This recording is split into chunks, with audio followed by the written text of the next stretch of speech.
Yun guys, good morning. Nandito tayo ngayon sa bahay. So may bago tayong dampot na unit. So may mga nakakabit na bawal. So kailangan natin tanggalin. So may nakakabit na Wellen na blinker. Wellen na wang-wang. Grabe lakas guys. So sobrang lakas nito. Wellen din to. Grabe oh. Tatanggalin natin yan kasi bawal yan guys. So ito yung kanyang Wellen na wang-wang. Grabe, solid oh. So kakalasin natin yan si Oliver magkakalas. At the same time, itong D7 na Denali, lilipat natin dun sa GSA na 1250. Since magra-ride kami papuntang Panay Loop sa darating na October 2 to October 10. So hindi tayo sa Panay kasama ang Loop PH. So ito yung gagamitin natin. Kaya lang ito nabili ko, 3K Odo lang, good as new, GSA. Kaya lang walang kailaw-ilaw. So madalas gabi ang biyahe namin. Kaya ililipat natin tong Denali na D7. So mga hindi nakakaalam, merong CanSmart yan na ganito. So walang switch yung Denali dito na ilaw. Ang magaging switch yan, itong signal light nyo, either i-hold nyo ng matagal to or i-push nyo ng matagal to para umilaw yan. Connected na yan, wala ring fuse yan, direct agad sa battery. So dito ka na magtatap ng mga ilaw mo, yung mga ilaw dyan na nakatap. Bawat aux light, bawat nakakabit, siya magseset kung ilang amperes ang ilalagay niya. So hindi tayo marunong yan. Pag kailangan nyo ng mga matindihang wiring, Oliver atendido. So siya gumagawa niya. Basic na basic sa kanya yan. May laptop siyang dala. So marami siyang pwedeng gawin na hindi natin alam. No? So lalo na yung CanSmart. Kahit walang CanSmart yung motor nyo, gusto mo Vespa, meron siyang ginagawa Vespa. Ayaw nyo mag-switch, ilalagay niya yung switch sa signal light. Cancel ng signal light, no? Pwede rin, no? So, ganun yung mga ginagawa niya. Ano yung pinakamahirap na nagawa mo? Mahirap. Hindi, pinakamahirap na challenge ka na or wala pang gumawa ng iba, mga ganun. Siguro yung may ginawa kami na DRL na sarili. Mini driving light na ilaw. Para sa GR. Yung GR DRL. So, pag araw, hindi siya nag-ilaw, pero pag gabi, automatic na umilaw. Ah, may sensor. Yung parang sa mga bagong... Yung Tamaro ko, kahit gaganyan-ganyan pang trabaho yan, may ganun yan ha. So pagka ang headlight niya naka-off lang, pero pagka maaraw, yung DRL lang siya, pag madilim siya o dumasok ka sa mga underpass, iilaw yung headlight mo. So kaya niyang gawin yung ganun. Lalagyan niya ng sensor yung motor nyo para automatic na yung ilaw or yung MDL. Solid yan. So guys, pag kailangan nyo ng mga home service or kaya mga ilaw na mga pang BMW, Denali, Gold Runway, Clearwater. So meron yan si Oliver. So ang pangalan ng page niya, Oli Mototech. So lagyan natin yung page niya dito sa baba. So inquire lang kayo sa kanya. Pwede siya mag-home service. Pwede sa kanya kayong bumili ng ilaw. So maraming kayang gawin to guys.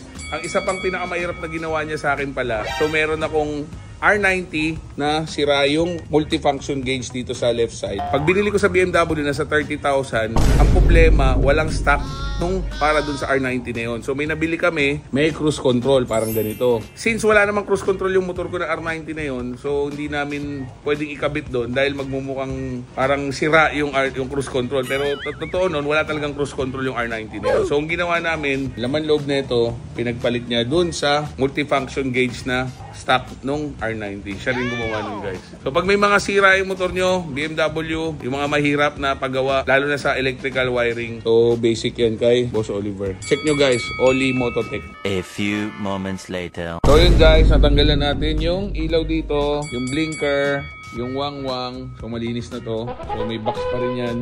May side box na dalawa. So may crash guard pa rin. Tinanggalan natin yung mga ilaw. So nilipat natin dito yung Denali na D7. So ito yung binabayaran natin siyempre kay Boss Oliver. So sa mga hindi nakakaalam, may software yan. So isa-set natin. Kung halimbawa, ang gusto nyo sa pag-on pa lang is 30% agad siya. Tapos pagka gumabi, pag araw gusto nyo 40%, pwede yun.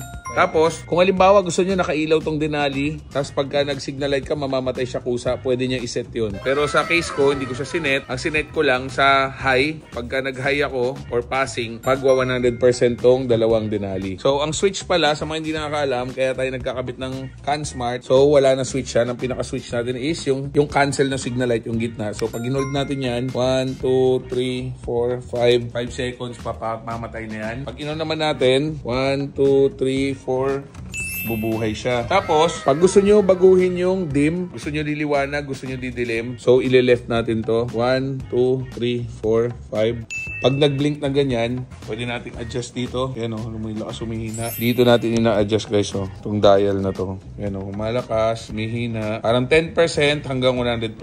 So, bago yan. Halimbawa, nilagay lang natin sa 10%. Pagka nag-passing ka, yun o, sasabay na siya 100%. Pag 3 beses ka nag-press ng passing, yun biblink na ng ganun, boy. So, yun ang features ng mayroong CanSmart. So, ito yan, guys. Sa mga hindi nakakaalam, pag bumili kayo ng hiwalay na ganyan, bike specific, ang presyo niya nasa mga around 19,000 to 20,000, siguro mga ganun. So, available din yan sa mga nagbebenta ng mga accessories ng pang-BM. Kay Oliver, pwede rin kayo mag-order ng ganyan pag gusto niyo maglagay sa motor niyo. So, malinis yan, walang switch. So, nandun lahat. Siya rin magsaset dyan, pati ng ampere ng fuse, siya rin magsaset niyan.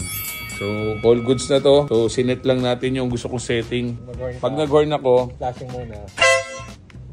so pwede ko siyang gamitin as blink din. Kung pagka nag-horn ako, matagal saka pwede rin. So, nasiset pa rin ng ganyan, Pwede rin, pero, kasi may passing naman na So, pwede mo parang pag hinorn mo, nagganyan. Mas gusto ko yung born na agad. Tapos, wala nang blink sa horn.